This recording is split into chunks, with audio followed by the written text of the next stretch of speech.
სალამი მოგესალმებით, ვაგრძელებ ჯონ მაკარტურის საუბრების ქართულ ენაზე ატვირთვას, ეს არის ბიბლიური კითხვები და პასუხები. Შემდეგ კითხვა ძალიან სპეციფიურია, ქალბატონის სვავს ამას და ეს არის იგივე ქალბატონი, რომელმაც წინა კითხვა დასვა თუ გახსოვთ და მინდა რომ ყურადღება კარგად მიაპყროთ, მიაქციოთ რამე თუ ესეც მნიშვნელოვანი ადგილია და ალბათ ყველას გახსოვთ ეს რაღაცა გამორჩეული ადგილი მოციქულთა საქმეებში. და ეს ქალბატონიც დაინტერესდა ამით. მოდით მოусმინოთ რას ამბობს. მე დავასათაურო ესე, რას ნიშნავს მხოლოდ იოანეს ნათლობა სულიწმიდის გარეშე მოციქულთა საქმეების 19 თავი. შეგახსენებთ, ეს არის ბიბლიური კითხვები და პასუხების სესია, რომელიც ჩაწერილი იქნა 1992 წლის 14 ივლისს გლენდეილის უბანში, ლოს-ანჯელესში, კალიფორნიის შტატში, მადლის სათემოს ეკლესიაში. გამარჯობათ. მეორე კითხვა მქონდა ესეთი, ბატონო ჯონ, სადაც 19 თავში, სადაც პავლე მოციქული საუბრობს იოანეს მონანიების ნათლობაზე.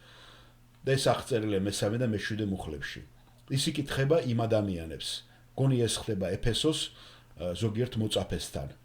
თქვენ მიიღეთ სულიწმიდაო და მათ უთხრეს, ჩვენ არც კი გვსმენია, რომ ასეთი რამე არისო. და ის გოგონა, ვისთანაც მეორე დღეს სამსახურში ვესაუბრებოდი, მეუბნებოდა, რომ მანაც მიიღო სულიწმიდის ნათლობა და ფიქრობ გადარჩენიდან 3-4 დღის შემდეგ. და ამის შესახებ ბევრი მსმენია. მეც მასწავლინდნენ გაუთავებლად, როცა პირველად გავხდი ქრისტიანი და დარწმუნებული არა ვარ ამაში თუ როგორ ხდება. მან მაჩვენა წმინდა წერილის, ჩემო თანამშრომლმა მაჩვენა წმინდა წერილის ეს მონაკვეთი და მე არ ვიცოდი როგორ მეპასუხა, რომ მე თქვა, რომ ეს ყველაფერი ერთდროულად ხდება თქო ნათლობის დროს და ჯონ მაკარტური პასუხობს. გასაგებია, მაგრამ ეს მონაკვეთი თქვენ რასაც ახსენეთ, საპირისპიროს ამტკიცებს, ახლა რასაც ამბობს. დიახ, მეც ასე ვფიქრობდი. ანუ ცოტათი დაბნეულია ეს ქალბატონი, ვინც კითხვას სვავს და ჯონ მაკარტური აგრძელებს. კარგით, მე გაჩვენებთ მაშინ რატომ, რომ საპირისპიროა. მუხლი პირველი, როდესაც აპოლოსი იყო კორინთოში, პავლემ, რომელმაც გაიარა ზემო საზღვარი, მივიდა ეფესოში და იპოვა რამოდენიმე მოწაფე. ახლა სიტყვა მოწაფე მათეთეს. მე გახსოვთ ადრეც გითხარით, ნიშნავს შემსწავლელს. ჩვენ არ ვიცით ის თუ ვისგან სწავლობდნენ ისინი, ვისგან ისწავლეს ყველაფერი. ჩვენ არ ვიცით ვისი მოწაფეები იყვნენ. პირველ მუხლში, რომელიც არის აღწერილი, ჩვენ უბრალოდ ვიცით, რომ ისინი სწავლობდნენ. ისინი ჭეშმარიტების მაძიებელნი იყვნენ. ვიღაცას მისდევდნენ, ვიღაცის მიმდევრები იყვნენ. და მან უთხრა მათ, მიიღეთ თუ არა სულიწმინდა მას შემდეგ რაც ირწმუნეთო? და რაში მოინათლეთო მაშინ? გულისხმობ, რომ პავლე შოკირებულია. ის ფაქტიურად ამბობს, რაც არ უნდა იყოს თქვენი ნათლობა, ეს ნამდვილად არ იყო რეალური ნათლობა. თქვენ ქრისტე არ გიწამებიათ. ან სულიწმიდის შესახებ როგორ არ გსმენიათო? ესეც უნდა გწოდნოდათო. ასე რომ საკითხავია ის, რომ ეს მისთვის შოკია, რომ არის ვიღაცა, ვინც ამბობს, რომ ისინი არიან ქრისტეს მიმდევრები, მოწაფეები, რომლებმაც არიციან, რომ სულიწმინდის ნათლობა არსებობს. და მათ თქვეს იოანეს ნათლობითო. კარგით, ახლა ვინ იყო იოანე? ვინ იყო იოანე ნათლისმცემელი? ესენი არიან ეს ხალხი ძველი აღთქმის მორწმუნეები. ისინი არც კი შესულან ახალი აღთქმის შეთანხმებაში. ამიტომ ჯერ უნდა ვთქვათ, რომ ისინი გადარჩენილებიც არ არიან. ისინი მხოლოდ ძველი აღთქმის გაგებით არიან მორწმუნეები. და რას აკეთებდა იოანე? გახსოვთ ხო? იოანე ჭეშმარიტად ნათლავდა, პავლე ამბობს მონანიების ნათლობითო. და რა არის მონანიების ნათლობა? იოანეს ნათლობა იყო მოსამზადებელი ნათლობა. სხვა სიტყვებით რომ ვთქვათ, ის ამზადებდა ხალხს მესიისათვის, მესიის მოსასვლელად. და ეს იყო საზეიმო განბანვა. ეს იყო ძველი აღთქმის რაღაცა რიტუალი, სადაც თქვენ მიდიხართ და თქვენ ახდეთ დემონსტრებას თქვენი გულის გაწმედისა გარე სხეულის ჩამობანვით, ჩამორეცხვით ამ ნათლობაში. ასე რომ თქვენ აჩვენეთ, რომ ამზადებთ თქვენ გულს მესიის მისაღებად. და ეს იყო მოსამზადებელი. ცოდვისაგან დასაღწევა თავის წარსულის ჩამოსაშორებლად, შინაგანი განბანვა და გარედან ამის დემონსტრირება. ანუ ეს იყო მხოლოდ მომზადება. ხალხს ეუბნებოდა, რომ ირწმუნონ ის იოანე, ვინც უნდა მოვიდეს და ეს იყო იესო ქრისტე. ასე რომ იოანე ხალხს აიძულებდა მოენანიებინა ცოდვა, განწმენდელიყო მათი გულები ღვთის წინაშე აღსარებისა და მონანიებით, რაც სიმბოლოა მათი მერე ნათლობაში, რათა მომზადებულიყვნენ მესიის მოსასვლელად. ვის უქადაგებდა ის და ისეუნებოდა მათ. ახლა შეხედეთ ნებამომეცით გითხრათ, როგორ მიიღოთ სულის ნათლობაო. პავლე ამას კი არ ეუნება მათ თავიდანვე. და როგორ უნდა გააკეთოთ ესა? პავლე ამითი არ იწყებს? არა, ის ამას არ ამბობს და ის არ ესაუბრება მათ სულიწმინდაზე თავიდან. ის ესაუბრება მათ იესო ქრისტესზე. რადგან ეს არის ის, რაც მათ უნდა მოისმინონ. ანუ ის მათ ახარებს და აგებინებს თუ ვინ არის იესო ქრისტე. ასე რომ ის ესე აუბნება მათ ქრისტე იესოს შესახებ და ეს რომ გაიგეს, მოინათენ უფალი იესოს სახელით. და ახლა ისინი გახდნენ უკვე ახალი აღთქმის მორწმუნეები, ახალ შეთანხმებას შევიდნენ. როცა პავლემ ხელი დაასხა მათ და მერე გადმოვიდა სულიწმინდა მათზე. მაშინვე ადგილზე იმ დროს ენებით ალაპარაკდნენ და იწინასწარმეტყველეს. ასე რომ ეს მონაკვეთი არ გვასწავლის იმას, რასაც ქარიზმატული დოქტრინა იყენებს თავის სასარგებლოდ. და ქვემიმდევრაობა ქვია ამ რაღაცა შეხედულებას. ახლა ეს მოვლენა უნიკალურია იმ გაგებით, რომ მათ მიიღეს სულიწმიდა ჩვენგან განსხვავებულად. მაგრამ იცოდეთ, რომ ამის მიზეზი არსებობს.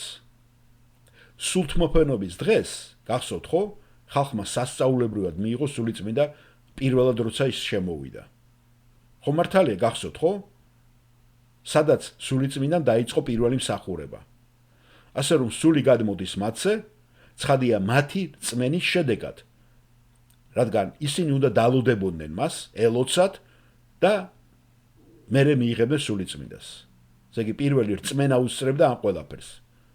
ახლა როცა მერვე თვავში ჩვენ შევდივართ, გახსოვთ ხო, სახარება უკვე ვრცელდება სამარიელებთან. ახლა ჩვენ ვიცით, რომ თუ არსებობდა რაიმე მტრობა მსოფლიოში, ეს იყო ებრაელებსა და სამარიელებს შორის. ასე არ არის?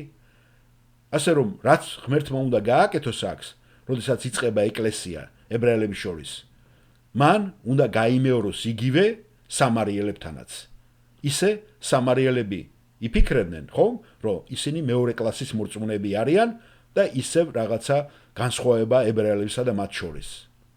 ასე რომ, როდესაც სამარიელებმა ირწმუნეს, იქ მოციქულებიც იყვნენ, მივიდა ღვთის სული და მონათლა ისინი. და მე მჯერა, რომ ისინი ალაპარაკდნენ ენებზეც, რადგან ასე მოხდა 50-ე დღის დღესასწაულზეც. ეს ის მნიშვნელოვანი კი არ არის, რომ ენები აუცილებლად უნდა ყოფილიყო ამ ბოლნერისათვის. უბრალოდ ეს არის კავშირი პირველ მოვლენასთან. რომ მათ განსხვავებული რაღაცა ნიჭები არ ქონოდათ და მსგავსი ქონოდათ, რაც მიეცათ პირველად თავად ებრაელ მოციქულებს. და შემდეგ როცა გადავდივართ მე-10 თავში მოციქულთა საქმეებით, როცა პეტრე უქადაგებს კორნელიუსს, ხო, რომელიც უკვე არ არის სამარიელი, არამედ ის არის უკვე წმინდა წარმართი. და როდესაც მან უქადაგა წარმართებს, მათ ირწმუნეს და იგივე ხდება. მოციქულებმა დაადეს მათ ხელი, სული გადმოვიდა და ენებზე დაიწყეს საუბარი. ისევ არა იმიტომ, რომ ეს მნიშვნელოვანი იყო, იმ გაგებით, რომ ენები აუცილებელია, არამედ იმიტომ, რომ მათაც, როგორც ებრაელებს, სამარიელებს, ერთნაირი სახით დაენახათ მთელი ეკლესია. რომ ეს იყო ერთი და იგივე და მათში განსხვავება არანაირად არ იყო. ასე რომ სულიწმინდის გადმოსვლა ებრაელებზე, სამარიელებზე, წარმართებზე იმ თავდაპირველ შემოსვლაში იგივე ფორმებით და იგივე სასწაულებით ხორციელდებოდა. და პეტრე მიდის იერუსალიმის კრებაზე გახსოვთ? და იერუსალიმში მყოფ ხალხთან ამას ამბობს. თქვენ ამას ვერ დაიჯერებდით, რომ წარმართებსაც იგივე სულიწმინდა ებოძათ, რაც ჩვენთან მოხდაო. და იცით რას ნიშნავს ეს, რომ ჩვენ ისინი უნდა მივიღოთ თანაბარ დონეზე, რომ ჩვენსა და მათ შორის განსხვავება არ არის. და უკვე მე 19 თავში რო გადმოვდივართ, ჩვენ გვხვდება ეს თავისუფალი რგოლი. რაღაცა ზედაპირზე მოტივტივე მორწმუნეები. ძალიან განსხვავებული მოსავლეები, ხო, მოწაფეები, რომლებიც ძველი აღთქმის გარიგებაში არიან. და იონეს მოწაფეებს უწოდებენ თავიანთ თავს. და მე მჯერა რომ ისინიც ასევე შედიან იმავე ერთსხეულიან კონცეფციაში, იგივე ფენომენის განმეორებით, რომელიც შეგიძლიათ ყველა ჩვენ წინამორბედ მაგალითებზე, თუ დაბრუნდებით მოციქულთა საქმეების წინში. გასაგებია? და აუდიტორიდან ქალბატონი პასუხობს. რა მეორდება ჯონ, ენების სასწაული? არა მარტო მოციქულთა ხელის დადება, ნათლობა და ენები.